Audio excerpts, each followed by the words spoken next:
Bismillahirrahmanirrahim. Assalamualaikum warahmatullahi wabarakatuh. Alhamdulillahi rabbil alamin wa bihi nasta'in wa ala umurid dunya waddin wassalatu wassalamu ala asyrafil anbiya'i wal mursalin Muhammadin wa ala alihi wa ashabihi ajma'in. Ya ayyuhalladzina amanu taqullaha haqqa tuqatih wa la tamutunna illa wa antum muslimun, amma ba'd. Ma'asyiral muslimin wal muslimat rahimani rahimakumullah. Alhamdulillah, kita bersyukur kepada Allah Rabbul Izzati wal Jalal pada kesempatan malam hari ini kita bisa bertemu dan bersua kembali di masjid ini untuk sama-sama mempelajari sirah Nabi kita Muhammad sallallahu alaihi wasallam. Kita memohon kepada Allah Subhanahu wa taala semoga ilmu yang nanti kita dapatkan menjadi ilmu yang bermanfaat. Kita bisa memetik sekian banyak butiran-butiran hikmah dari perjalanan seorang manusia pilihan Allah Subhanahu wa taala, yaitu Nabi kita Muhammad sallallahu alaihi wasallam. Baik para jamaah sekalian, sebagaimana biasa kita baca sirah ini dari kitab Ar-Rahiq Al-Makhtum karya Syekh Safiyur Rahman Al-Mubarakfuri rahimahullahu taala rahmatan wasi'ah. Di mana terakhir yang kita bahas dari kitab ini yaitu tentang kondisi dan keadaan masyarakat jahiliyah sebelum Islam itu datang, dan pada kesimpulannya bahwasanya kondisi sosial mereka sangat parah sekali. Kita sampaikan sampai ada beberapa macam dan beberapa bentuk pernikahan di kalangan mereka. Saya kira masih ingat antum bagaimana seorang wanita merelakan dirinya untuk tidur dengan beberapa orang manusia, yang pada puncaknya jika nanti dia kemudian hamil melahirkan seorang anak, terserah dia disandarkan kepada siapa nanti ini anak, sekendak si wanita tadi. Ini yang pernah terjadi orang-orang dahulu. Termasuk diantaranya sepasang suami istri, ketika sang suami menginginkan dari sang istri adalah seorang anak yang baik, seorang anak yang smart, yang cerdas, maka sang suami melihat ada seorang laki-laki yang mungkin cerdas, pintar gitu ya, smart, maka istrinya diperkenankan untuk berhubungan badan dengan laki-laki itu. Diharapkan agar nanti memiliki keturunan yang cerdas. Masya Allah. Dikenal dengan nikah al-istibda', ya. Pernikahan diharapkan punya anak keturunan yang hebat, tapi melalui orang lain. Dan tentu ada di antara yang juga masih sama dengan pernikahan kita hari ini, dan para penulis hadis di antaranya Imam Al-Bukhari ketika mencantumkan juga pembahasan ini, kata beliau, Rasul SAW menghapus semua pernikahan itu kecuali satu yang sebagaimana kita laksanakan dan sampai berlangsung sampai hari ini di seluruh dunia, baik yang muslim termasuk juga yang non muslim juga menerapkan aktivitas pernikahan yang sudah kita maklum hari ini. Taib ini tentang kondisi sosial, kondisi keagamaan kita sudah pernah sampaikan sebelum Islam datang. Begitu pula kondisi perekonomian mereka, di mana kebanyakan masyarakat Arab ini sebelum Islam datang, kebanyakan mereka adalah para pedagang. Yang insyaallah nanti kalau sempat kita ceritakan surah atau surah Quraisy, ya, ketika Allah Subhanahu wa taala mengatakan li ila fi Quraisy ila fihim rihlatash syita'i was-saif. Ini perjalanan yang ditempuh oleh masyarakat Arab, ya. Bangsa Quraisy di masa itu, mereka suka melakukan perjalanan dagang dari satu kota ke kota lain, dari satu negeri ke negeri lain, dipelopori oleh kakek Rasul sallallahu alaihi wasallam, yaitu Amr. Namanya Amr, tapi terkenal dengan nama di tengah-tengah kita hari ini dengan Hashim. Apa namanya? Hashim. Insyaallah kalau cukup nanti kita akan baca sejarah itu dari kitab ini pula. Baik. Jadi kebanyakan masyarakat Arab di masa itu mereka adalah para pedagang. Tentu tidak banyak. Sebagian mereka juga melakukan pertanian, ya, bercocok tanam ataupun memelihara hewan-hewan ternak, tapi tidak banyak. Karena asalnya kebanyakan mereka adalah para pedagang. Tetapi perdagangan itu puncaknya biasanya mereka lakukan itu kalau terjadi 3 bulan, yaitu bulan Dzulqa'dah, Dzulhijjah, dan Al-Muharram.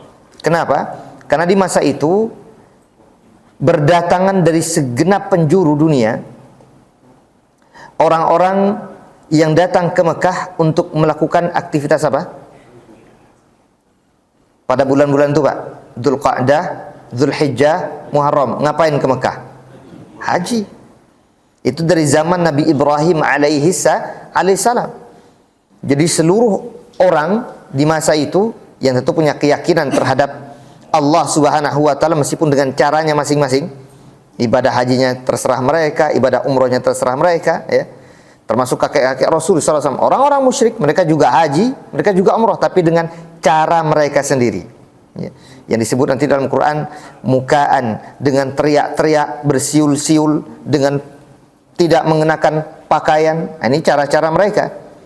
Tapi Islam datang dengan caranya sendiri, sebagaimana tentunya ditunjukkan oleh Rasul sallallahu alaihi wasallam. Inilah diantara kondisi perekonomian yang ada pada bangsa Arab sebelum Islam datang. Kemudian tentang akhlak budi pekerti yang ada pada bangsa Arab itu juga bukan tidak ada, meskipun mereka dicap sebagai jahiliyah, ya. Kan kita kenal istilah jahil. Jahil apa artinya? Bodoh, ya. Yang dimaksud dengan masa jahiliyah itu ketika mereka tidak mengenal Allah Subhanahu wa taala dengan sebenar-benarnya. Ketika banyak kondisi dan keadaan baik tentang sosial mereka, bagaimana interaksi antar sama, tetapi tidak menegasikan ada akhlak dan budi pekerti yang juga tertanam dalam diri mereka. Nah, ini juga banyak disebutkan dalam kitab-kitab sejarah bagaimana bangsa Arab juga memiliki akhlak-akhlak yang mulia, akhlak yang sangat terpuji. Cuma kebanyakannya ditampilkan dengan cara-cara yang salah. Di antara yang paling masyhur yang menjadi akhlak kebiasaan orang-orang bangsa Arab di masa itu, mereka adalah orang-orang yang suka berderma. Itu dari dulu tuh. Orang-orang Arab sebelum Islam datang, mereka suka doyan ngasih orang lain itu biasa. Berderma atau menepati janji, ya. Kalau sudah mengatakan akan bertemu atau kalau sudah menjanjikan sesuatu, mereka akan tepati itu. Bahkan tidak sedikit di kalangan mereka orang-orang yang tentu memiliki kemuliaan jiwa dan orang-orang yang pantang untuk mendapatkan celaan, hinaan, dan makian. Maksudnya orang-orang yang sangat berani membela yang hak itu hak, yang benar itu benar, yang zalim itu zalim. Tapi kita pernah ceritakan bagaimana saking dan terlalu beraninya mereka, ada fanatisme yang buta antar suku. Kita pernah sampaikan tentang bagaimana suku Aus dan Khazraj yang tidak pernah usai, pertengkaran demi pertengkaran, peperangan demi peperangan, terus berkesinambungan. Kenapa? Karena orang-orang terdahulu, Masya Allah, mereka kalau sudah mengatakan membela si fulan, mati-matian akan dibela. Maka muncul istilah yang pernah kita sampaikan, unsur akhaka zaliman au mazluma. Bantu saudaramu baik dia yang melakukan kezaliman, apalagi dia yang dianiaya. Tapi ini kan salah persepsi, ya. Kalau hadis Nabi kalimatnya sama, Nabi pernah mengucapkan kalimat serupa, tetapi maknanya berbeda. Saya pernah sampaikan juga ini pada kajian kita di sini. Maksud dari unsur akhaka zaliman au mazluma, tolonglah, bantulah saudaramu baik dia dalam keadaan zalim, apalagi yang dizalimi. Kalau yang dizalimi jelas. Tapi yang dimaksud oleh hadis Nabi SAW, orang yang terzalimi adalah dibantu dengan cara mencegahnya agar jangan ia melakukan kezaliman. Dan kezaliman ini banyak, Pak. Kecurangan, keculasan, penipuan, itu zalim. Jadi semua tindakan kezaliman dihindari. Dan beginilah cara kita menolong orang yang zalim, menasihatinya, tegakkan amar ma'ruf nahi munkar. Baik, kita akan lanjutkan kemudian pembahasan dari kitab ini. Kita masuk pada nasabun Nabi sallallahu alaihi wasallam. Kita akan masuk tentang nasab Rasulullah sallallahu alaihi wasallam wa usratuhu, dan keluarga beliau. Berbicara nasab Nabi sallallahu alaihi wasallam, Syekh Safir Rahman Al-Mubarak Furi rahimahullahu taala rahmatan wasi'ah, beliau bagi menjadi 3. Nasab Nabi ini diklasifikasi menjadi 3 kelas. Kelas pertama, kelas kedua, kelas ketiga. Apa maksudnya kelas 1, kelas 2, dan kelas 3 ini? Yaitu kelas yang pertama, ini ma uttufiqa alaihi. Perkara yang disepakatin oleh para sejarawan. Bahwasanya nasabnya ini sampai kepada si fulan yang akan kita sebutkan. Di sini Syekh Shafir Rahman Al-Balkhuri cantumkan ada sekitar 20 ke atas dari Abdul Muttalib sampai nanti pada Adnan, ya. Dimana kalau kita lihat Rasul sallallahu alaihi wasallam itu bapaknya adalah Abdullah Muhammad bin Abdullah bin Abdul Muttalib. Sampai pada Adnan ini tidak ada perbedaan di kalangan para ulama. Mereka semua sepakat nasab ini benar. Tidak ada yang mensanksikan, tidak ada yang meragukan. Sepakat para sejarawan, para ahli sirah, para ahli nasab dari Nabi SAW sampai kepada orang yang namanya Adnan ini sampai benar. Tidak ada perbedaan di kalangan mereka. Ini yang dimaksud dengan kelas yang pertama.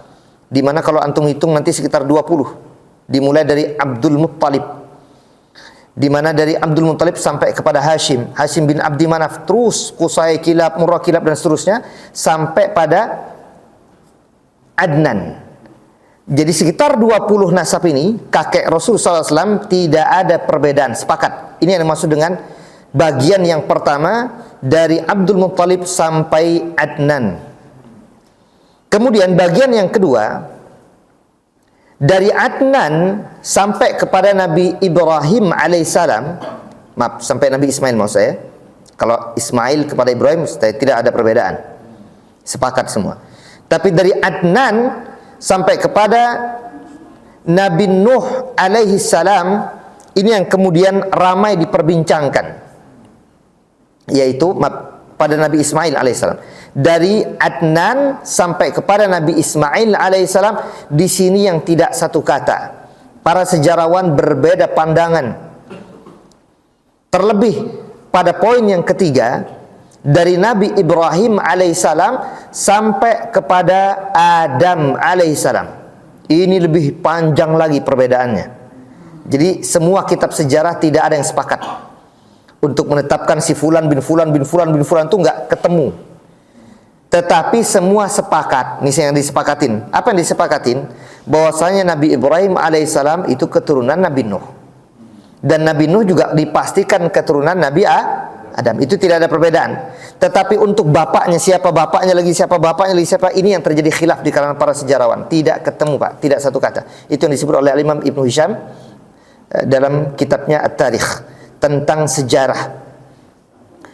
Karenanya kalau kita lihat yang disepakatin tadi adalah dari Abdul Muttalib sampai kepada Adnan, ini yang kemudian disepakatin dan tidak ada perbedaan. Dan kita ingin masuk tentang beberapa tokoh atau beberapa orang yang kita anggap sangat penting untuk dibahas. Yang pertama adalah kakek beliau yang bernama Hashim. Yang kedua kakeknya yang bernama Abdul Muttalib. Dan yang ketiga nanti kalau cukup waktu kita akan membahas siapa itu bapak beliau, yaitu Abdullah. Kenapa kok dibahas begitu? Karena kitabnya ngomongnya begitu. Kalau saya sih maunya dari Abdullah, tapi kitabnya menyebutkan begitu, Pak. Jadi Syekh Shafir Rahman Al-Balkhuri cantumkan yang dibahas pertama adalah Hashim, kemudian yang dibahas yang kedua adalah anaknya yaitu Abdul Muttalib, kemudian yang ketiga dibahas lagi anaknya yaitu Abdullah. Kalau saya pengen itu Muhammad, baru bahas Abdullah, baru bahas Abdul Muttalib, kemudian bahas Hashim. Tapi setelah saya coba lihat ternyata tidak salah metode ini, benar. Kenapa? Karena nanti akan sinkron, Pak, ceritanya. Jadi cerita Hashim dulu, baru kemudian cerita anaknya nanti. Siapa anaknya? Abdul Muttalib. Cerita Abdul Muttalib, nanti cerita anaknya lagi, yaitu Abdullah. Baru setelah itu menceritakan anak dari Abdullah siapa? Itu tadinya saya suudon. Kenapa kok dibalik begini? Harusnya kan dari anak, ayah, kakek, dan seterusnya. Ini enggak. Dari kakek pertamanya, kemudian kakeknya lagi, baru kemudian ayahnya, baru kemudian anaknya. Ternyata ini yang malah lebih benar. Jadi malah pandangan saya yang keliru, ya. Saya kira udah benar nih Syekh Shafir tuliskan dalam kitabnya ini membahas yang pertama adalah kakek Rasul atau buyut Rasul sallallahu alaihi wasallam yang bernama Hashim. Tadi kita sampaikan Hashim ini di mana masyhur beliau adalah orang yang punya jabatan khusus di Jazirah Arab, memegang kendali, kontrol, kalau bahasa kita sekarang mungkin ya raja lah kira-kira begitu ya, tentang memberikan makan dan memberikan minum kepada jamaah-jamaah haji. Ini Hashim. Hashim ini orang yang memberikan makan, memberikan minum, plus ada makanan khusus yang dia buat. Dia setiap kali ada jamaah haji untuk melaksanakan ibadah haji datang ke Mekah, yang beliau berikan jamuan makan khusus dan beliau sendiri yang melakukannya, yaitu dikenal dengan as-sarid. Sarid itu semacam roti, kemudian diremuk-remukkan rotinya, dan kemudian dicampurkan sesuatu yang kira-kira bentuknya kuah dan akhirnya bercampur. Saya nggak tahu bahasa Indonesianya apa, tapi semacam itulah kira-kira. Kalau saya sih dulu masa kecil, kita menggunakan roti ya pakai teh gitu ya, celup-celupin gitu. Tapi ini semacam roti yang diremuk-remukkan, namanya sarid. Kalau kata orang sekarang kadang diterjemahkan dalam bahasa Indonesia, sarid itu semacam bubur, semacam bubur. Cane beda lagi tuh ya. Kalau cane itu khas Pakistan, India. Nah ini enggak, dia semacam roti adonan tepung dan kemudian diremuk-remukkan. Dari situlah para jamaah sekalian Allah Subhanahu wa taala muliakan, dikenal beliau dengan nama Hashim. Tadinya namanya Amr. Namanya siapa? Amr. Tapi kemudian kenapa dinamakan Hashim? Jadi begitulah orang-orang. Saya ingin sampaikan dulu sebelum kita masuk pada ini. Setiap orang itu kadang punya gelar-gelar sendiri. Punya apa? Gelar. Termasuk antum bisa jadi waktu dulu di sekolah ya, atau mungkin di kampus digelarin sama teman-teman si fulan misalkan, padahal namanya A gitu ya, gelarnya B. Sering nggak begitu? Ini pun juga demikian. Sehingga nanti pada puncaknya Pak, nggak usah heran jika nanti kita lihat Nabi Ibrahim alaihissalam dalam kitab-kitab sejarah tertulis Ibrahim bin Tarah. Bin siapa? Sementara Al-Quran mengatakan apa? Azar. Bapak Nabi Ibrahim siapa? Azar kan? Tapi kok kitab-kitab sejarah mengatakan Tarah? Ini sudah sering saya sampaikan juga. Termasuk ini. Kenapa kok namanya Hashim, namanya Amr kok juga dipanggil dengan Hashim? Nah, punya riwayat. Hashim ini dari bahasa Hashama Yashim, bahasa Arab, yang artinya meremuk-remuk. Orang yang meremukkan sesuatu namanya Hashim. Nah itu di sejarahnya, ini disebutkan dalam kitab ini. Jadi beliau kemudian digelari dengan nama Hashim, yang meremuk-remukkan roti dan kemudian diberikan kepada para jamaah haji. Itu yang dimaksud dengan kata atau kalimat Hashim. Dan beliau pula para jamaah Allah Subhanahu wa taala muliakan, orang yang pertama kali menginisiasi untuk melakukan dan menempuh perjalanan dari kota Makkah ke dua kota. Yang pertama negeri Syam, yang kedua negeri Yaman. Negeri Syam saya kira antum tahu, termasuk salah satu yang sekarang masih ramai, nggak kelar-kelar, yaitu Palestina. Palestina ini juga termasuk dari 4 negeri atau 4 negara atau 4 kota yang dulunya namanya Syam. Ada Palestina, ada Syria, ada Libanon, ada Yordania, Filistin, Urdun, Suriah. Ini termasuk nih. Jadi 4 kota ini. Satu di antaranya adalah Palestina. Jadi Hashim itu orang yang pertama kali menginisiasi untuk menempuh perjalanan dagang. Jadi buyutnya Rasul sallallahu alaihi wasallam, yang sehingga nanti Allah Subhanahu wa taala sebutkan dalam Al-Qur'an liilafi Quraisy ilafihim rihlatash syita'i was-saif. Antum silakan cari di terjemah tentang surah Quraisy itu, bagaimana Allah kemudian mengatakan liilafi Quraisy, karena orang-orang suku Quraisy ini suka menempuh perjalanan dagang. Apa yang mereka lakukan? Kemana mereka bepergian? Kedua tempat. Yang pertama Syam tadi. Kapan mereka lakukan? Pada musim-musim dingin. Jadi kalau musim dingin mereka pergi kemana? Ke Syam. Kalau musim panas mereka pergi ke Yaman. Ini dimaksud dengan rihlatash syita was-saif. Rihlatash syita, perjalanan di waktu dingin mereka ke bumi Syam. Was-saif, dan ketika perjalanan di musim-musim panas mereka menempuh perjalanan ke bumi Yaman. Karena memang kebanyakan mereka, lagi-lagi tadi kita sampaikan, kebanyakan mereka pedagang. Dan kalau kita berbicara Hashim, dari sini nanti diceritakan bahwasanya Hashim ketika menempuh perjalanan ke bumi Syam, ya, ketika beliau sampai kemudian di satu negeri yang kita kenal dengan Yathrib hari ini, yang kita kenal dengan Madinah hari ini, dulu namanya apa? Yathrib. Dulu namanya Yathrib. Beliau ketika sampai ke kota Madinah atau Yathrib, kemudian menikahi seorang wanita namanya Salma. Di mana Salma ini adalah satu dari keturunan Bani Adi bin Najjar. Nanti kita sambungkan tentang cerita sampai hampir terjadi peperangan antar suku juga, tapi alhamdulillah gagal, tidak jadi terjadi peperangan. Di mana Salma menikah dengan Hashim, yang ketika terjadi pernikahan dan ditinggal pergi oleh Hashim, Salma ini pergi menuju ke negeri Syam untuk melakukan perdagangan, dan qadarullah Allah Subhanahu wa taala wafatkan ia di bumi Syam. Si Salma sedang mengandung seorang anak. Namanya siapa? Abdul Muttalib. Nanti kita akan lihat nama aslinya bukan Abdul Muttalib, Pak. Nama aslinya Syaibah.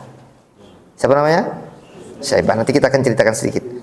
Jadi ketika ayahnya meninggal, yaitu si Hashim ini, ketika berada di negeri Syam dan kemudian meninggal di sana, maka Salma tadi, istri dari Hashim, kemudian melahirkan yang namanya Abdul Muttalib. Tentu nama aslinya bukan Abdul Muttalib. Kita akan lihat kenapa kok tiba-tiba muncul nama Abdul Muttalib. Itu dari mana munculnya? Kalau kita lihat, Abdun itu artinya anak. Al-Muttalib itu artinya orang yang suka menuntut. Dari mana munculnya?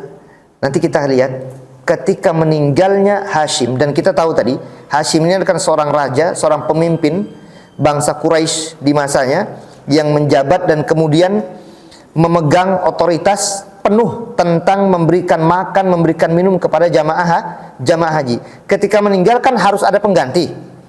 Maka muncullah salah satu saudaranya yang di masa itu langsung menjabat, namanya Al-Muttalib.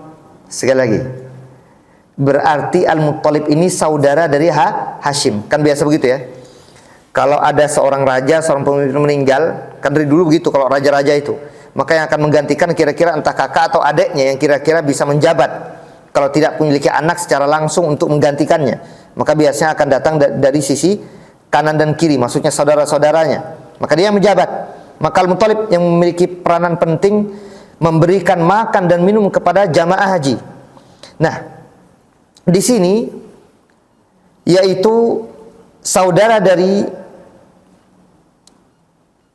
Hashim yang kemudian Al-Muttalib namanya, dia mendengar bahwasanya Hashim ini punya istri di Madinah, di Yathrib tadi, dan terdengar sudah berumur sekitar 5 atau 6, bahkan dalam beberapa kitab disebutkan ada yang mengatakan 6 atau 7 tahun, sudah mulai dewasa. Jadi Abdul Muttalib atau yang tadi kita katakan sebagai Syaibah, kalau antum lihat nanti kenapa dikatakan Syaibah. Syaibah itu berasal dari bahasa Arab, tentunya karena mereka orang Arab, dari kata syaib, syaba yashib, yang artinya uban. Kenapa uban? Karena ketika lahiran itu Syaibah atau Abdul lahir kemudian rambutnya sudah mulai memutih. Jadi semacam uban, ya memang nampak seperti uban, karena memang ada sebagian orang memang nggak usah sampai berusia dewasa ataupun beranjak usia sampai sepuh. Tidak sedikit, bahkan saya punya sahabat, ada adik kelas juga, baru berumur 22, 23, udah banyak ubannya. Ya bisa jadi karena mungkin ada kelainan dari sisi hormon atau yang lainnya, kita tidak tahu ya. Itu cara Allah Subhanahu wa taala menciptakan masing-masing orang berbeda. Dan kebetulan Allah Subhanahu wa taala takdirkan ini Abdul Muttalib, kakek Rasul SAW ini, ketika terlahir dalam kondisi rambutnya putih, ya. Sebagian rambutnya putih, sehingga oleh ibunya yaitu Salma tadi dinamakan sebagai Syaibah. Siapa namanya? Maka banyak ada syiran-syiran sebagian orang, ya Syaibah, ada yang mengatakan ya Thaibah ya Thaibah, ada ya Syaibah ya Syaibah. Itu maksudnya kakek Rasul sallallahu alaihi wasallam yaitu Abdul Muttalib sebagai gelar.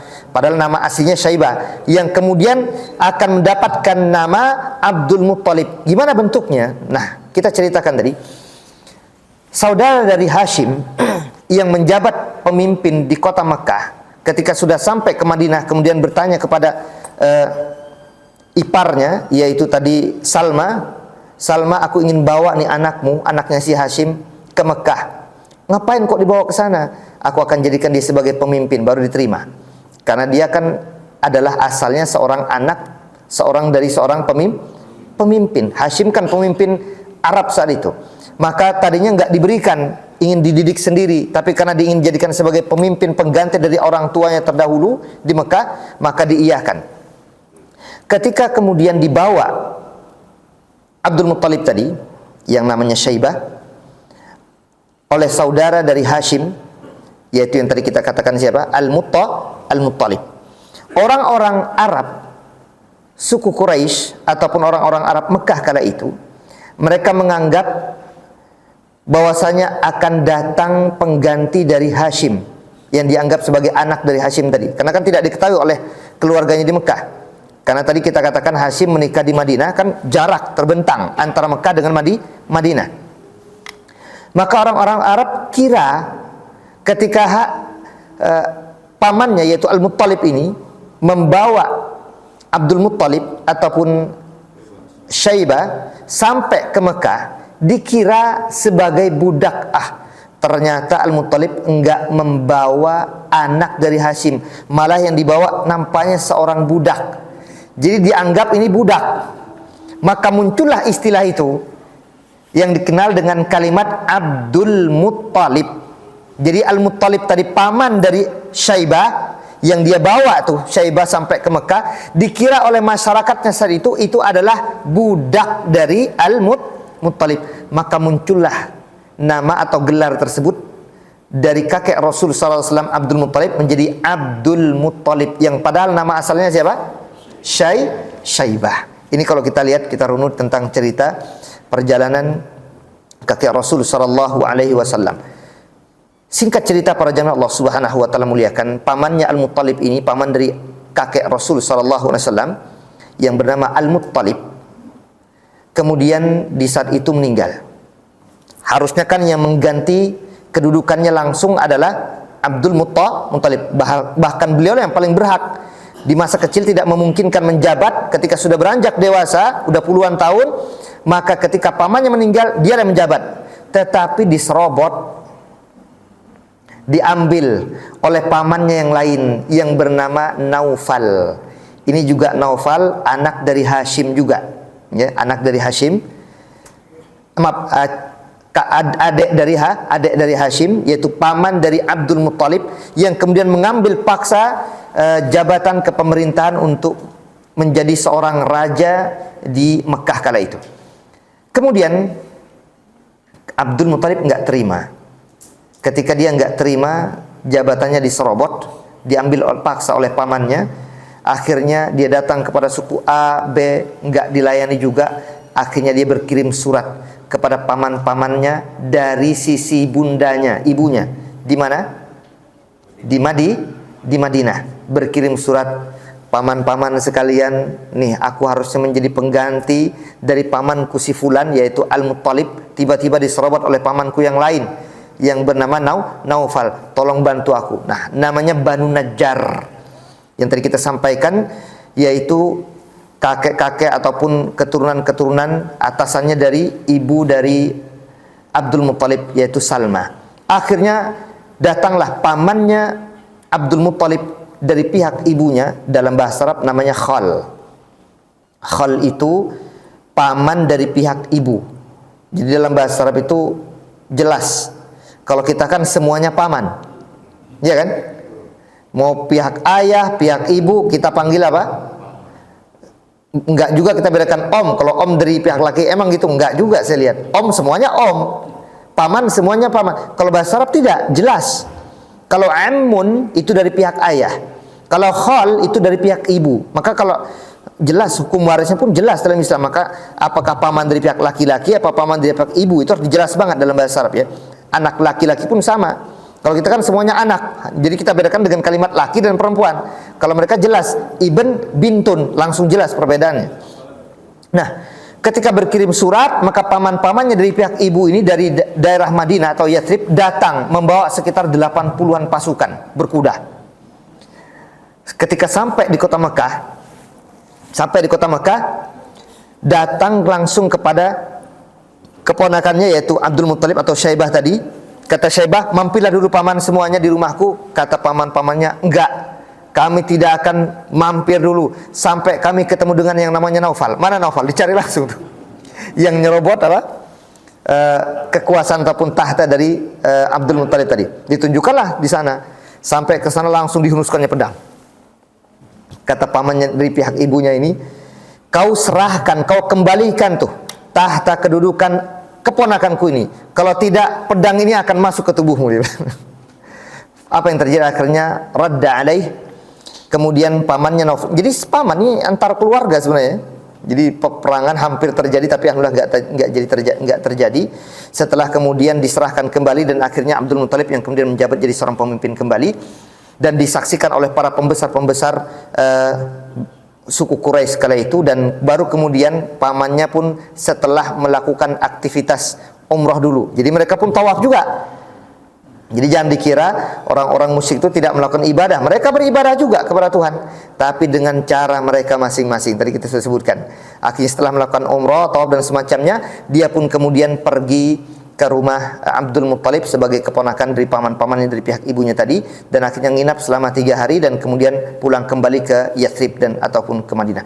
Maka akhirnya jabatan kala itu dipegang oleh Abdul Muttalib. Nah, para jamaah Allah Subhanahu wa taala muliakan, pada masa kepemimpinan Abdul Muttalib atau kakek Rasulullah SAW ada 2 kejadian besar yang terjadi di masa itu, yaitu penggalian sumur Zam-Zam yang disebut dalam kitab ini. Begitu pula terjadinya serangan dari negeri Yaman menuju Makkah untuk menghancurkan Ka'bah. Kita ambil dulu tentang penggalian sumur Zam-Zam. Allah Subhanahu wa taala dengan kehendaknya menyebabkan atau menjadikan melalui perantara Abdul Muttalib di masa kepemimpinannya, saat itu Zam-Zam terkubur. Sumur Zam-Zam. Sumur apa? Air Zam-Zam yang sekarang kita masih bisa rasakan, Masya Allah. Itu termasuk diantaranya melalui atau perantara kakek Rasul sallallahu alaihi wasallam. Itu terjadi kemudian penggalian kembali sumur Zam-Zam. Allah Subhanahu wa taala jadikan penggalian itu melalui tangan Abdul Muttalib, di mana dia bermimpi untuk menggali di satu tempat dan dia cari tempat itu, dan di sini ternyata ditunjukkan kira-kira gitu ilhamnya, dan dia kemudian perintahkan kepada orang-orang untuk menggalinya dan digalilah itu. Setelah lagi dalam tahap penggalian, datang sebagian orang ingin ikut-ikutan juga, tapi ditolak oleh Abdul Muttalib untuk ikut bersama, karena itu memang Allah tetapkan Abdul Muttalib sebagai orang yang kemudian pertama kali yang menemukan kembali sumur Zam-Zam yang pernah terpendam atau pernah terkubur. Nah, ketika digali ternyata banyak penemuan bekas-bekas peninggalan orang-orang dahulu, Al-Jarahimah atau suku Jurhum namanya. Ini diantara suku-suku Arab yang sudah punah, karena Arab itu bermacam-macam sukunya. Nanti meskipun seharusnya sudah kita pernah bahas pada pertemuan sebelumnya, cuma kemarin saya langkahi karena terlalu panjang dan khawatir bertele-tele tentang suku-suku Aribah, Musta'ribah dan seterusnya, atau suku-suku yang sudah mulai punah, termasuk di antaranya suku bangsa Arab yang sudah punah, yaitu suku Jurhum, di mana mereka banyak peninggalan di masa itu. Emas, perak gitu ya. Termasuk juga ada pelana kuda itu terbuat dari emas. Bayangkan, pedang-pedang, peninggalan-peninggalannya. Setelah semua didapatkan dan kemudian digali kembali sumur Zam-Zam, dan alhamdulillah sampai sekarang kita bisa rasakan. Tetapi ada sebagian kabilah atau suku yang kemudian merasa tidak terima, akhirnya mereka ingin bertahkim. Maksudnya ingin mengadukan urusan ini kepada seorang penyihir ataupun seorang peramal atau seorang dukun. Seorang wanita yang dianggap yang paling faham dan paling mengerti dalam dunia sihir. Jadi orang-orang dulu kalau ingin tahu sesuatu, nanyanya sama siapa? Dukun. Dari dulu begitu, Pak. Jadi dari masa lalu memang begitu. Ingin tanya tentang sesuatu yang mereka tidak ketahui.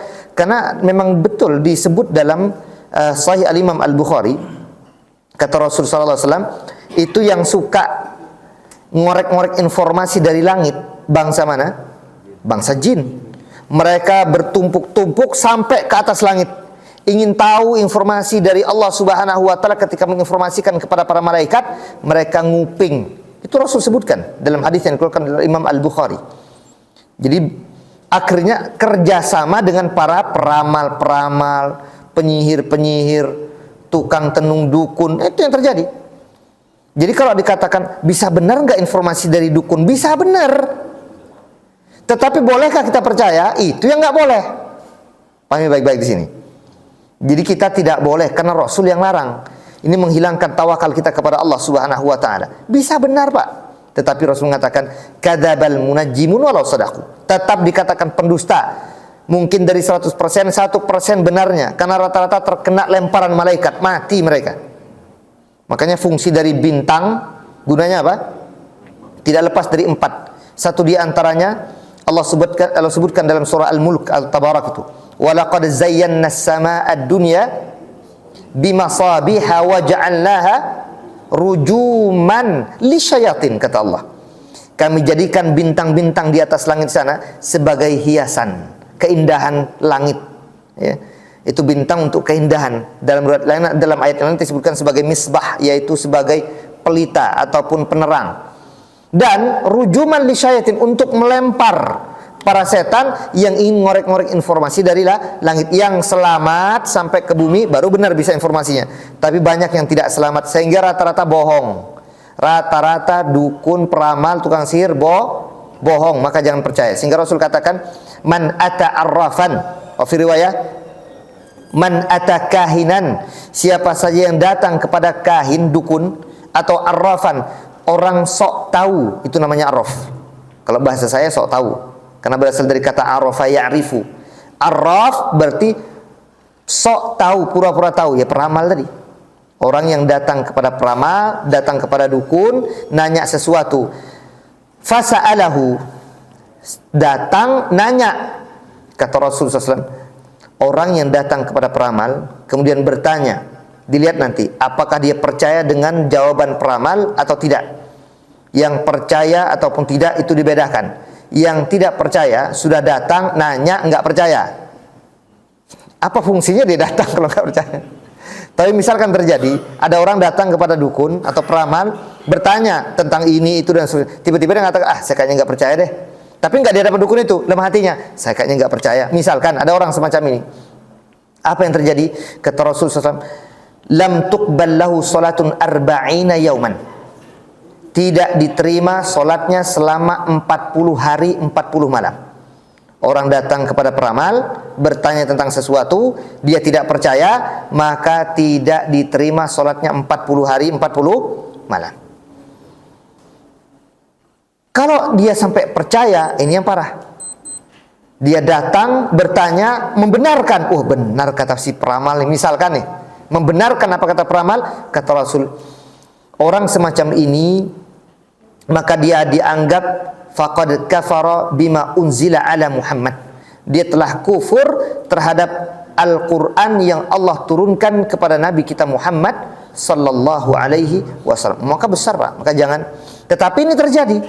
Maka mereka berbondong-bondong datang kepada dukun tadi, bertanya tentang urusan ini. Allah Subhanahu wa taala tampakkan kebenarannya bahwa memang itu menjadi kekhususan untuk Abdul Muthalib. Di perjalanan kehausan, habis air. Ketika habis air, kehausan, namanya juga dalam safar, perjalanan ya kan, mau ke bumi Syam ceritanya dari Mekah nih. Dalam perjalanan habis air, apa yang terjadi? Tiba-tiba Allah turunkan hujan. Anehnya, hujannya hanya mengenai Abdul Muthalib. Ini yang mengadukan urusannya agar mau ikut nimbrung juga untuk melakukan penggalian sumur Zamzam yang nggak dikasih oleh Abdul Muthalib tadi. Mereka ingin lapor kepada peramal tadi, gimana nih, siapa yang benar gitu ya. Sampai di perjalanan ternyata yang diberikan hujan siapa? Abdul Muthalib doang. Yang lain nih, kelompok yang tadi nggak terima tadi, nggak diberikan hujan. Akhirnya mereka sadar, kebenaran ada pihak pada pihak Abdul Muttalib. Berarti memang kekhususan Abdul Muttalib yang Allah khususkan untuk penggalian sumur Zam-Zam, dan itu memang khusus untuk siapa? Abdul Muttalib. Jadi yang lain nggak usah ikut-ikutan, jangan merasa punya andil gitu loh kira-kira. Jadi andilnya hanya pada siapa? Kakek Rasul sallallahu alaihi wasallam. Ini sekilas tentang penggalian kembali atau penemuan kembali ya sumur Zam-Zam yang pernah terpendam. Baik. Ini peristiwa yang pernah terjadi di masa kepemimpinan kakek Rasul SAW, yaitu Abdul Muttalib atau Syaibah. Kemudian peristiwa yang kedua, dan ini yang paling besar, yang langsung secara otomatis Allah ceritakan dalam Al-Quranul Karim, dalam surah Al-Fil, alam tara kaifa fa'ala rabbuka bi ashabil fil, al-ayah sampai ayat yang terakhir. Itu berbicara tentang di masa kepemimpinan Abdul Muttalib sebagai raja Arab yang memegang kunci Ka'bah, di mana setiap orang yang melakukan aktivitas ibadah haji dan umrah maka akan diberikan jamuan makan oleh Abdul Muttalib. Nah, tiba-tiba datang satu masa di Allah. Kita azan dulu.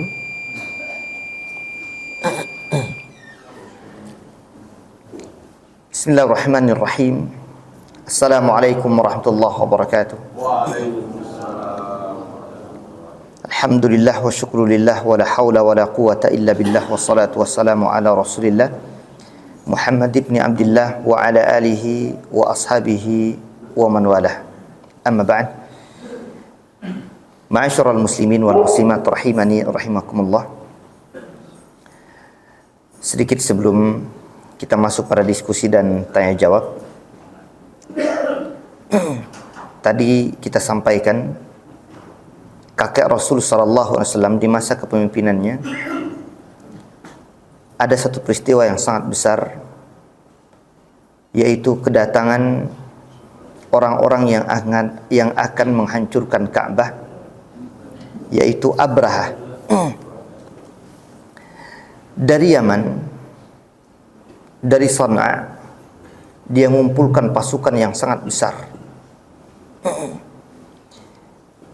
di mana di sekitar 9 atau 13 gajah besar dengan tentara yang sangat banyak,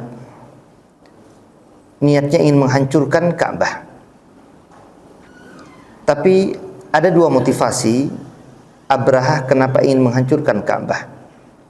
Yang pertama, motivasinya adalah karena ingin memalingkan orang-orang yang selama ini datang dari seluruh penjuru dunia ke Ka'bah.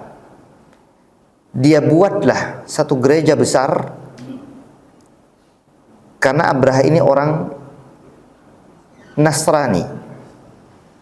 Dia buat gereja besar di Yaman, ternyata tidak satupun orang mengindahkan apa yang ia lakukan.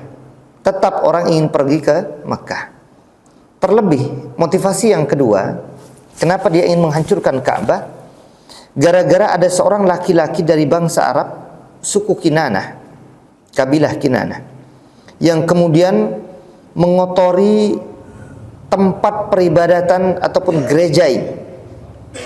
Ada riwayat yang mengatakan bukan kotoran biasa, tapi dari kotoran manusia. Tuh, bayangkan ini. Namanya kotoran di tempat peribadatan, siapa yang tidak benci, yang tidak marah. Misalkan masjid kita ada yang lemparin kotoran, pasti marah kita. Dan diketahui pelakunya orang Arab, tambah murka dia. Jadi Abraha punya dua motivasi, karena ingin memalingkan orang dari Ka'bah menuju gerejanya.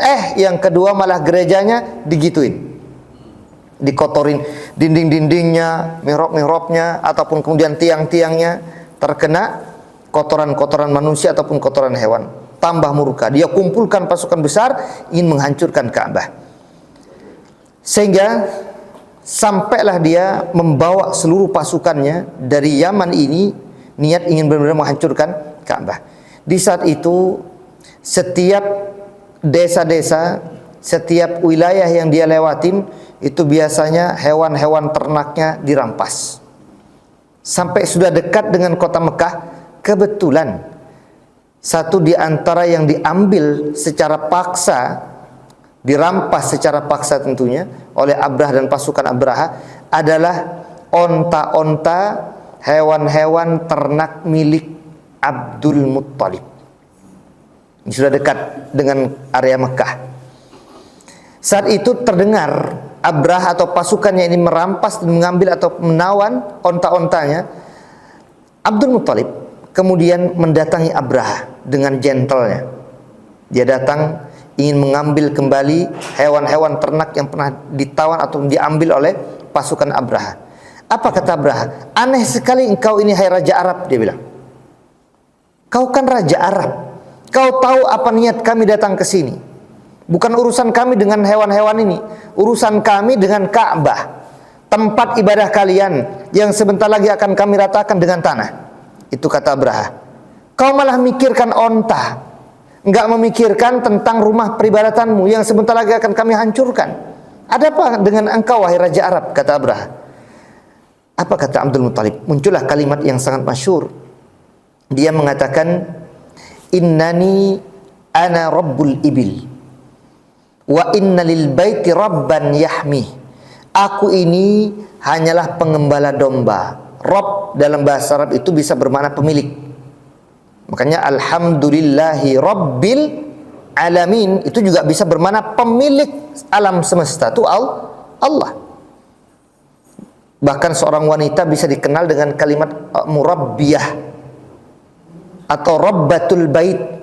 Ibu-ibu di rumah, kalau ditanya profesinya apa, saya cuma hanya ibu rumah tangga. Dalam bahasa Arabnya rabbatul bait, yang memelihara, yang menjaga, yang merawat rumah, nungguin rumah doang. Jadi itu para wanita biasa. Rob bisa bermakna rob, itu pemilik, perawat, penjaga, gitu ya. Innani ana rabbul ibil. Aku ini cuma hanya jagain onta-onta. Aku ini pemilik onta. Maka aku yang berhak untuk jagain itu onta, kata Abdul Muttalib. Wa inna lil bait rabban yahmi. Adapun itu rumah Ka'bah itu sudah ada yang miliki. Bukan aku pemiliknya, tapi Allah Subhanahu wa taala. Biar dia sendiri nanti akan menjaganya. Enggak ada urusan denganku. Kata siapa? Kata urusanku dengan onta. Urusan rumah itu biar penjaganya aja yang jagain gitu. Akan dibalikin tawanan-tawanan hewan-hewan tersebut, dibawa pulang, dan dia mengatakan kepada semua orang-orang Arab, wahai bangsa Arab, kaum Quraisy, pergilah kalian ke bukit-bukit karena Abraha sebentar lagi akan menghancurkan Ka'bah. Yang menghalang-halangi akan ikut mati bersamanya. Akhirnya semua orang Arab pergi ke celah-celah bukit, ya, pergi ke gunung-gunung, dan Abraha kemudian siap untuk menyerang. Ketika sudah siap, maka muncullah tadi ayat yang dibaca oleh imam kita. Alam tara kaifa fa'ala rabbuka bi ashabil fil. Tidakkah engkau lihat, tidakkah kau saksikan bagaimana Allah Subhanahu wa taala berbuat kepada pemilik-pemilik gajah, tentara bergajah, maksudnya Abraha dan pasukannya. Kalau kita nanti baca dalam riwayat Imam Bukhari dan yang lainnya, Ibunda Aisyah pernah bertanya, Pak. Beliau pernah mengatakan ketika Rasul sallallahu alaihi wasallam menceritakan bahwasanya yaghzu jayshunil Ka'bah, ada pasukan yang ingin menghancurkan Ka'bah, fayukhsafu bi awwalihim wa akhirihim, disapu bersih oleh Allah. Disapu bersih oleh Allah. Ini Rasul katakan dalam Bukhari. Dihabisin dari awal sampai habis. Dari awal sampai terakhir, habis semua. Ibunda Aisyah bertanya, "Ya Rasulullah, kaifa yukhsafu bi awwalihim wa akhirihim? Wa fihim aswaquhum man laysa minhum." Bagaimana kok bisa Tuhan menghabisi mereka semua, padahal yang ikut dengan tentara-tentara Abraha ini bukan semuanya ingin menyerang Ka'bah. Kan kita tadi sudah ketahui, kebanyakan juga mereka juga ingin berdagang, kan? Ingin melakukan apa? Perdagangan. Itu para pedagangnya cuma hanya jual beli. Kok bunuh semua, mati semua? Ini pentingnya, Pak. Pertama, permasalahan niat. Yang kedua, dahsyatnya perbuatan maksiat. Orang melakukan maksiat, mungkin 1-2 orang. Yang kena itu bukan hanya dia doang, kena semua. Pelaku pemabuk maksiat ini, yang kena harta yang subhanallah, subhanallah, subhanallah, kena juga kalau sudah kadung musibah tiba datang. Itu yang terancam kena musibah bukan hanya pelaku maksiat, yang taat pun juga kena.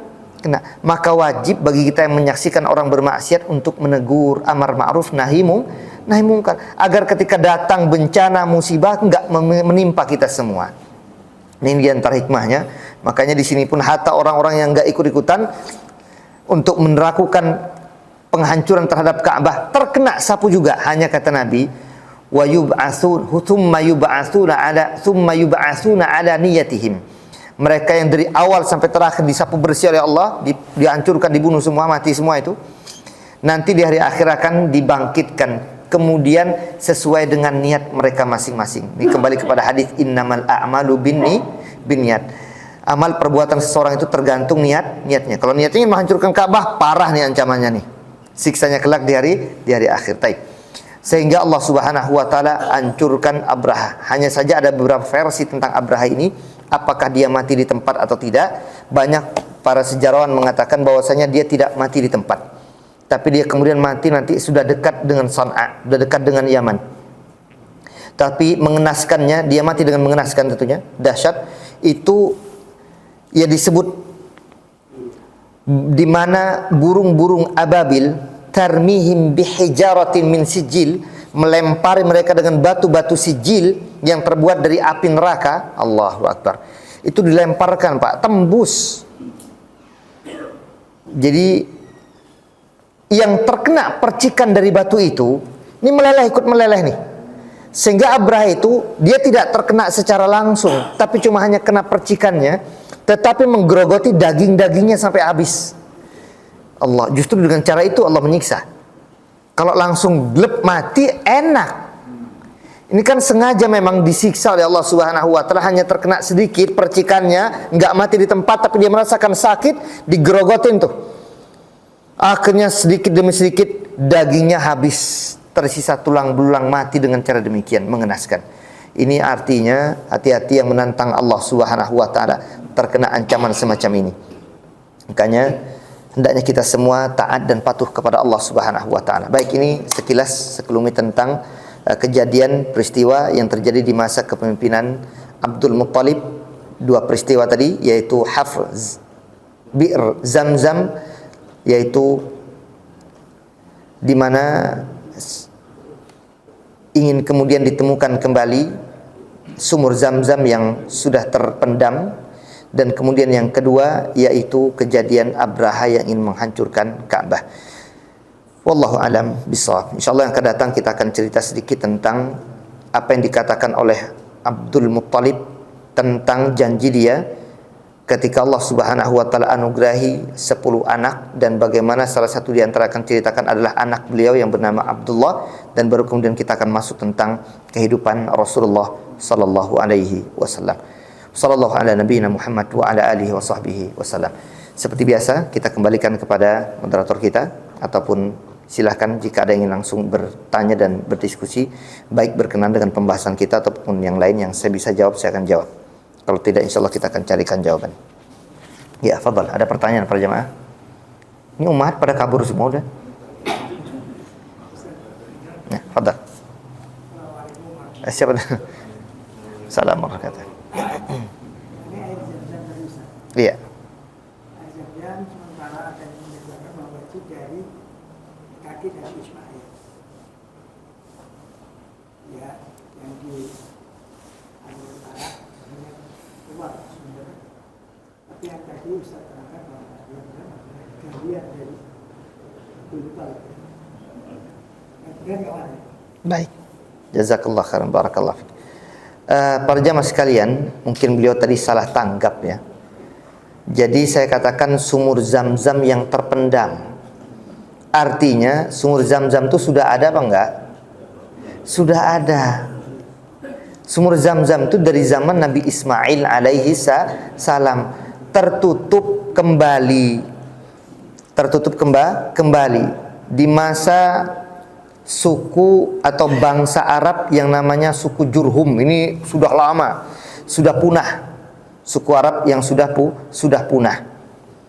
Tentu kan terpaut sekian ribu tahun dari Nabi kita Muhammad sallallahu alaihi wasallam ataupun dari Abdul Muttalib lah misalkan sampai kepada Nabi Ibrahim atau Nabi Ismail. Karena Nabi Ismail juga salah satu istrinya dari bangsa Arab yang akhirnya melahirkan generasi yaitu Nabi kita Muhammad sallallahu alaihi wasallam. Jadi benar, memang dari zaman Nabi Ismail alaihissalam itu asalnya.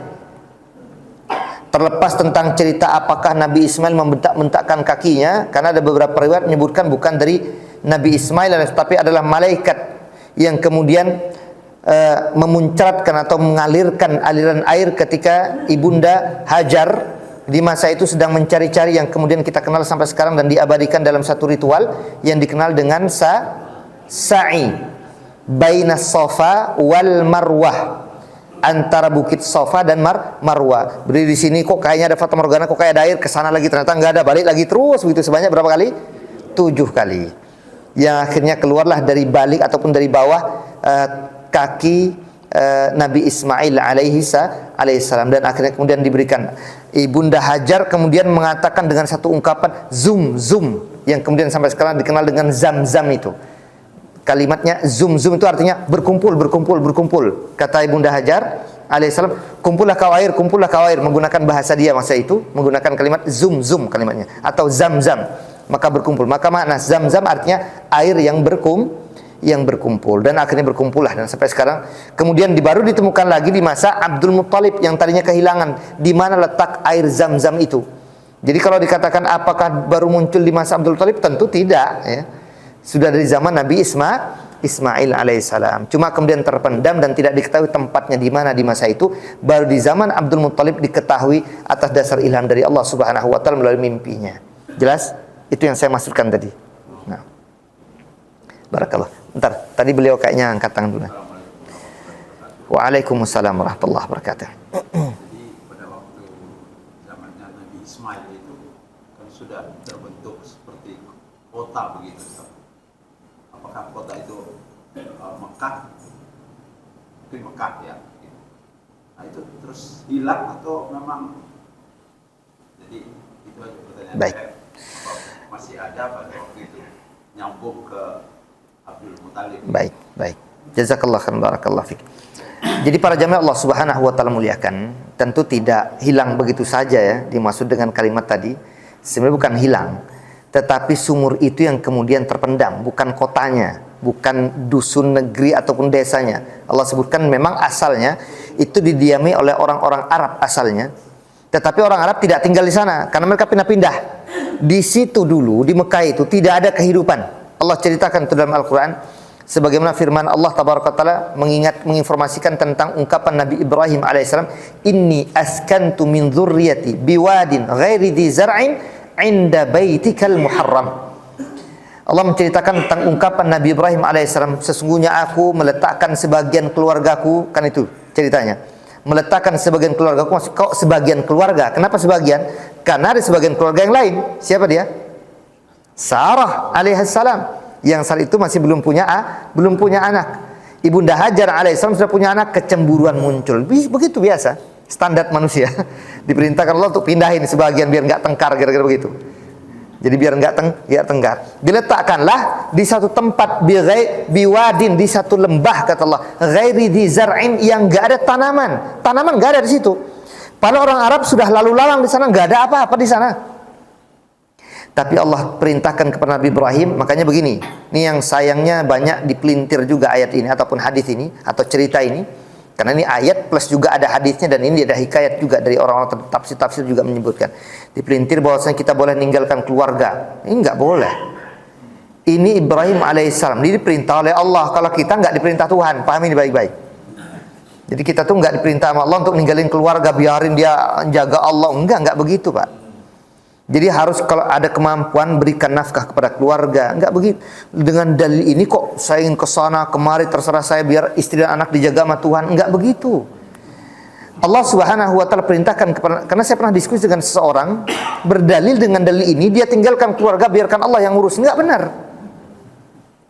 Jadi Nabi Ibrahim ketika ditanya oleh Ibunda Hajar alaihissalam, Allahu amaraka bihadza ya Ibrahim, apakah Tuhanmu Allah Subhanahu wa taala yang memerintahkan engkau meletakkan kami, aku dan anakku ini di sini wahai Ibrahim. Jawab Ibrahim, iya. Allah yang perintahkan, Allah yang perintahkan. Kalau kita jangan macam-macam. Kita nggak ada yang nyuruh. Jadi jangan ditelantarkan istri dan anak-anak kita, jaga, berikan nafkah. Kalau ternyata terpisah pun harus diperhatikan, telepon gimana kondisi istri, gimana kondisi anak. Jangan biarkan Tuhan yang jagain, bukan begitu. Jadi Nabi Ibrahim memang diperintahkan. Ini memang ujian dari Allah Subhanahu wa taala untuk keluarga Ibrahim. Itu manusia pilihan Tuhan. Allah pilih 4, Pak. Innallaha astafa Adam wa Nuhan wa ala Ibrahim wa ala Imran ala alamin. Allah tuh memilih 4. Memilih Nabi Adam, memilih Nabi Nuh, memilih keluarga Ibrahim. Lihat kalimatnya. Bukan memilih Ibrahim, keluarga Ibrahim. Allahu Akbar. Ini kalau kita petik nih jadi panjang, jadi satu kajian lagi. Bagaimana dahsyatnya perjuangan keluarga Ibrahim dan keluarga Imran. Keluarga Ibrahim ada Sarah di sana, ada Hajar di sana, ada Ismail di sana, ada Ishak di sana, ada Nabi Ibrahim alaihissalam di sana. Itu punya ujiannya masing-masing dan panjang cerita ini. Nah, kita kembali ke pertanyaan beliau. Jadi nggak hilang begitu aja itu kota, negeri enggak. Kita tidak bicarakan tentang masalah hilangnya negeri ini, tapi tentang terkuburnya apa tadi? Allahu Akbar. Sumur Zam-Zam. Jadi ini yang saya ingin maksudkan. Jadi kotanya enggak hilang begitu saja. Apalagi di masa itu memang asalnya memang tidak ada apa-apa di sana. Ketika Allah perintahkan kepada Nabi Ibrahim untuk meletakkan Hajar bersama Ismail di sana, memang ujian untuk mereka. Dan tegarnya seorang wanita, makanya seorang itu harus berkaca kepada ibunda Hajar alaihissalam. Meskipun ditinggal pergi oleh suaminya, kalau memang ini memang sudah perintah dari Allah Subhanahu wa taala, dia tegar menghadapi apapun yang cuma diletakkan makanan dan minuman, dah ditinggalkan. Enggak ada air lagi, enggak ada makanan lagi, enggak ada tanaman hidup di situ.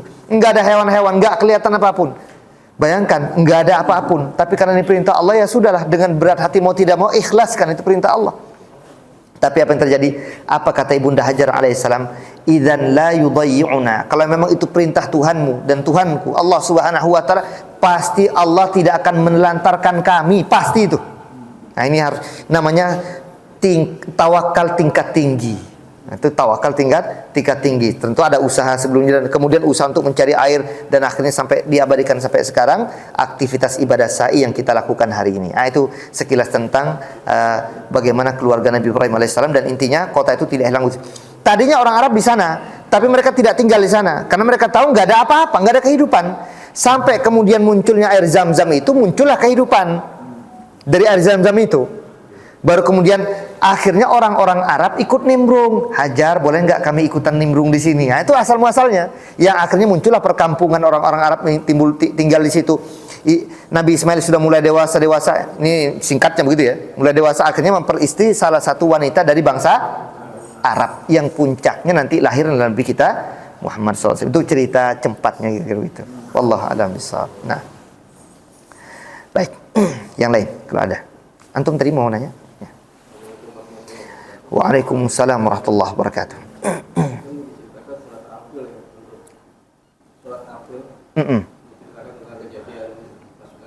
Iya. Itu kan jauh sebelum Rasulullah lahir. Baik. Apakah turun ayatnya itu sebelum Rasulullah lahir atau setelah? Baik. Bagus. Apakah ayat itu turun di masa itu? Para jamaah Allah Subhanahu wa taala muliakan, pahami baik-baik, Al-Qur'an itu Allah turunkan dengan 2 tahapan. Tahapan pertama secara langsung dari Al-Lauh Al-Mahfuz Baitul Ma'mur ila sama'id dunya.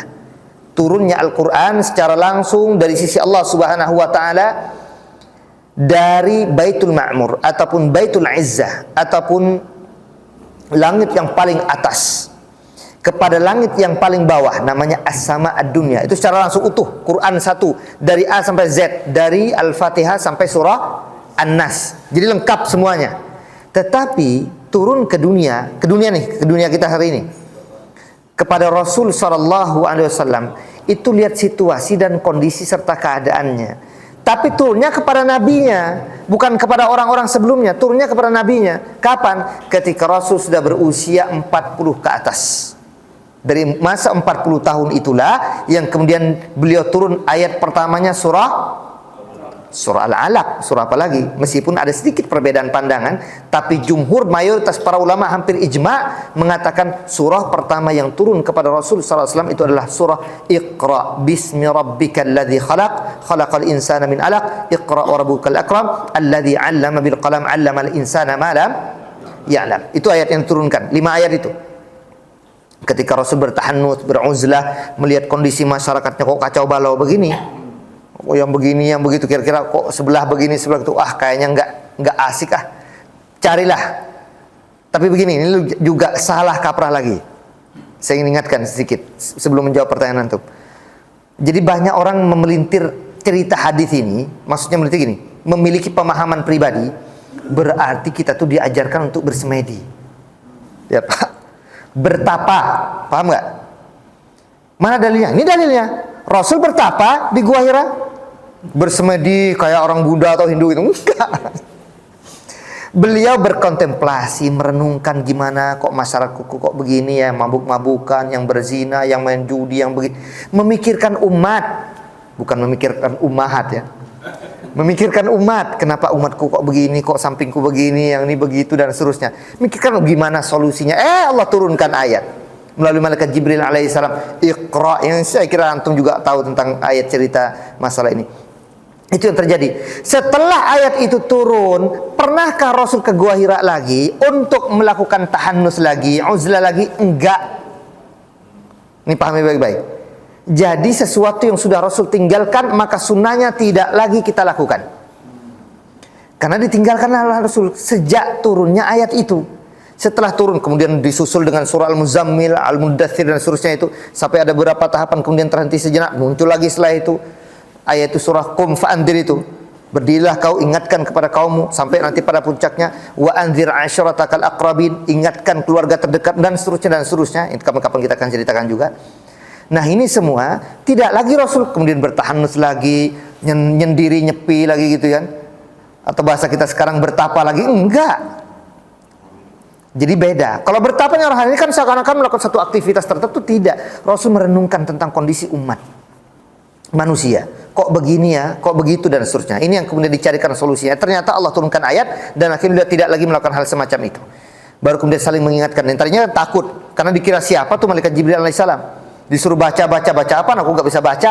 Iqra ma'ana biqari. Iqra ma'ana biqari. Iqra ma'ana biqari. Iqra bismi rabbikal ladzi khalaq dan seterusnya. Itu yang diceritakan oleh Ibunda Aisyah radhiyallahu anha tentang pertama kali, awal kali mula wahyu itu turun kepada Rasulullah SAW. Nah, kita kembali ke pertanyaan beliau. Jadi apakah ayat itu turun berkenan ketika Abrahah menyerang? Tidak. Allah menceritakan dalam Al-Quranul Karim, menyampaikan kepada nabinya bahwasanya pernah kejadian semacam ini. Rasul pas bertepatan itu, tahun itu beliau lahir. Orang baru lahir kok beliau dimasuki, gimana akan diturunkan kepada beliau? Tentu tidak ya. Jadi di tahun itu beliau lahir, makanya beliau dikenal Rasul lahir bertepatan pada Am Al-Fil, tahun gajah namanya. Dulu karena memang kita kalau bicara tentang tahun-tahun, nggak ada tahun-tahun di masa itu Pak. Sampai sekarang kita baru kenalkan Hijriah itu di masa Umar bin Khattab radhiyallahu anhu. Ketika nanti datang sebagian Umar mengusulkan apa nih kira-kira kita jadikan sebagai patokan tahun Islam, kalender Islam. Banyak usulan. Dari lahirnya Nabi, dari wafatnya Nabi, dari hijrahnya Nabi, yang kemudian diterima dari Ali bin Abi Thalib, yaitu usulan kita mulai penanggalan 1 atau tahun pertama itu dimulai dari hijrahnya Nabi SAW dari kota Mekah menuju kota Madinah. Ini kapan-kapan kita bisa ceritakan juga nih. Jadi intinya dimulai dari situlah kemudian penanggalan bulan Hijriyah itu. Bulannya sudah ada. Karena kalau bicara bulan memang 12 bulan itu sudah ada, tapi tahunnya nggak ada. Biasanya mereka orang-orang Arab sinkronkan dengan kejadian-kejadian besar. Nah, termasuk di antaranya Nabi itu tahun apa? Dikenal dengan tahun gajah karena pas tahun itulah Abraha menyerang Ka'bah yang akhirnya dihancurkan oleh Allah. Dia membawa gajah-gajah besar, sekitar 9 atau sekitar 13 gajah yang dia bawa. Terlepas dari cerita apakah namanya Mahmud, kan yang di beberapa konten-konten perfilman kadang diberikan namanya Mahmud. Wallahu alam. Orang-orang dulu juga suka memberikan nama kepada hewan-hewan peliharaan, termasuk Nabi SAW. Beliau punya keledai namanya Ufair. Yuqalu lahu Ufair. Maka kalau antum punya hewan-hewan peliharaan seperti kucing atau ayam atau apalah, boleh dikasih nama. Kasih nama A, B, terserah antum. Kasih nama. Karena kebiasaan orang-orang terbaik masalah juga mereka memberikan nama kepada pedang-pedang mereka, diberikan nama. Hewan-hewan peliharaan diberikan nama, diberi nama panggilan.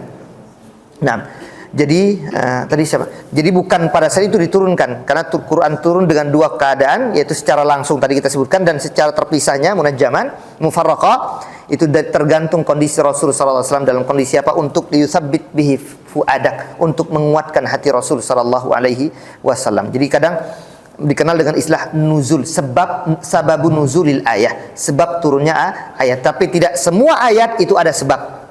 Jelas? Tidak semua ayat Al-Qur'an ada sebab kenapa dia tuh turun. Kadang tidak ada sebab diturunkan juga oleh Allah Subhanahu wa taala. Jelas? Wallahu a'lam bishawab. Nah. 8:30 kita cukupkan sementara. Insyaallah kita akan sampaikan kajian kita, mudah-mudahan Allah izinkan untuk bertemu kembali pada pertemuan-pertemuan yang akan datang. Wa sallallahu ala nabiyyina Muhammad wa ala alihi wa sahbihi wasallam. Subhanakallahumma wa bihamdika asyhadu an la ilaha illa anta astaghfiruka wa atubu ilaik. Assalamualaikum warahmatullahi wabarakatuh. Waalaikumsalam.